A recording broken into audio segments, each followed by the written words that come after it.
ஒரு பெண் வந்து திடீர்னு காணாமல் போயிடுறாங்க. அவங்க ஃபேமிலியில் இருக்க எல்லாரும் சேர்ந்து போலீஸில் வந்து கம்ப்ளைண்ட் பண்ணுறாங்க. கொஞ்ச நாள் கழித்து அந்த பெங்களூர் பக்கத்தில் இருக்க ஒரு ஏரியில் ஒரு சூட்கேஸ் வந்து இருக்குது. அந்த சூட்கேஸ்க்குள்ளே அந்த காணாமல் போன அந்த பெண்ணோட உடல் வந்து இருக்குது, இறந்த நிலையில் இருக்குது. ஆனால் அவங்க எப்படி இறந்தாங்க, எப்படி அந்த சூட்கேஸில் போட்டு எப்படி அந்த ஏரியில் வந்து மிதந்துச்சு அந்த சூட்கேஸு, இது யார் பண்ணாங்க அப்படின்றது தான் நம்ம இந்த வீடியோவில் ஃபுல்லாக பார்க்க போகிறோம். வீடியோவை ஸ்கிப் பண்ணாமல் பாருங்கள்.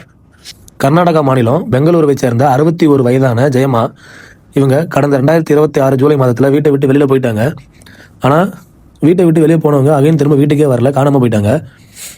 அவங்க ரொம்ப நேரம் ஆகிட்டும் வீட்டுக்கு வராதனால அவங்க ஃபேமிலியில் இருந்த எல்லாமே பயந்து போயிட்டு பல இடத்துல தேடி பார்த்தாங்க. அப்படி இருந்தும் அவங்க கிடைக்கல. லாஸ்ட்டாக வேறு வழி இல்லாமல் போயிட்டு போலீஸில் கம்ப்ளைண்ட் பண்ணிட்டாங்க. போலீஸில் விசாரணை ஆரம்பித்த போது ஃபஸ்ட்டு இது ஒரு சாதாரண காணாமல் போன கேஸ் தான் அப்படின்னு தான் நினச்சாங்க. ஆனால் சில நாள்லேயே இந்த கேஸ் வந்து முற்றிலும் வேறு திசைக்கு மாறிச்சு. என்ன அப்படின்னா, பெங்களூருக்கு பக்கத்தில் இருக்க ராமோஹள்ளி ஏரியில் ஒரு சூட்கேஸ் மதிக்கிறத சிலர் பார்த்தாங்க. உடனடியாக அதை வந்து போலீஸ்க்கு இன்ஃபார்ம் பண்ணாங்க. போலீஸு அந்த ஸ்பாட்டுக்கு போயிட்டு அந்த சூட்கேஸை திறந்து பார்க்கும்போது அதுக்குள்ளே ஒரு மனித உடல் வந்து இருந்தது தெரிய வந்துச்சு. பின்னர் நடத்தப்பட்ட விசாரணையில் அது காணாமல் போன 61 வயதான ஜெயம்மா அவங்களுடைய உடல் தான் அப்படின்றது கன்ஃபார்ம் பண்ணிட்டாங்க. இதனால் காணாமல் போன அந்த வழக்கு வந்து கொலை வழக்காக மாறிடுச்சு.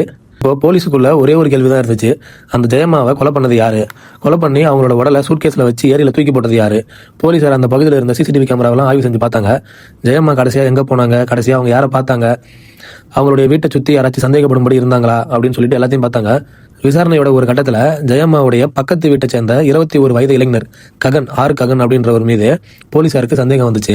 அவருடைய நடவடிக்கைகள் மற்றும் சம்பவத்துடன் தொடர்புடைய சில தடயங்களை போலீசார் வந்து ஆய்வு செஞ்சாங்க. சிசிடிவி காட்சிகள் உள்ளிட்ட தகவல்கள்லாம் ஒன்றா வச்சு பார்க்கும்போது விசாரணை அவங்க பக்கத்து வீட்டு பையனான 21 வயதான ககன் அவரை நோக்கி தான் போச்சு. இறுதியில் அந்த பக்கத்து வீட்டு பையனை போலீஸார் வந்து அரெஸ்ட் பண்ணிட்டாங்க. போலீஸ் விசாரணையின்படி ஜெயம்மாவிடம் இருந்த தங்க நகைகளை கொள்ளையடிக்கும் நோக்கத்தில் தான் இந்த கொலை நடந்ததாக கூறப்படுது. மேலும் அந்த இளைஞர் வந்து ஆன்லைன் கேமிங்கில் நிறைய பணத்தை இழந்ததாகவும் அந்த கடனை சமாளிக்க வேற வழி இல்லாமல் ஜெயம்மா கிட்ட இருந்த நகைகளை கொள்ளையடிக்க முயன்றதாகவும் போலீஸார் வந்து தெரிவிக்கிறாங்க. இது எல்லாமே போலீஸ் சொன்ன விஷயங்கள் மட்டும்தான். போலீஸ் சொன்னபடி ஜெயம்மாவை கொலை பண்ண பிறகு அவங்களுடைய உடலை ஒரு சூட்கேஸில் வச்சு எடுத்து போனதாகவும் பின்னர் ராமஹள்ளி ஏரியில் அந்த சூட்கேஸ் வீசியதாகவும் விசாரணையில் தெரிய வந்துச்சு. அந்த குற்றத்தை மறைக்கிறதுக்காக ஒரு சூட்கேஸ் ஏரியில் மிதந்தது தான் இந்த வழக்குடைய மிகப்பெரிய திருப்பமாக அமைஞ்சது. ஒரு சின்ன தடயம் தான், ஆனால் அதிலிருந்து ஆரம்பித்த விசாரணை கரெக்டாக கொலையாளியை கண்டுபிடிக்க வச்சுது. இந்த சம்பவம் நமக்கு ஒரு விஷயத்தை மட்டும் தெளிவாக காட்டுது. ஒரு குற்றத்தை மறைக்க முயற்சி பண்ணாலும் சம்பவ இடத்துல விடப்படும் சிறிய தடயம் கூட விசாரணைக்கு மிகப்பெரிய ஆதாரமாக மாறலாம். ஒரு ஏரியில் மிதந்த ஒரு சூட்கேஸ் தான், ஒரு காணாமல் போன பெண்ணு, சிசிடிவி காட்சிகள், போலீஸாருடைய தொடர்ச்சியான விசாரணை, இவை அனைத்தும் சேர்ந்து தான் வழக்கோட உண்மையை வெளிக்கொண்டு வர்றதுக்கு உதவியாக இருந்துச்சு.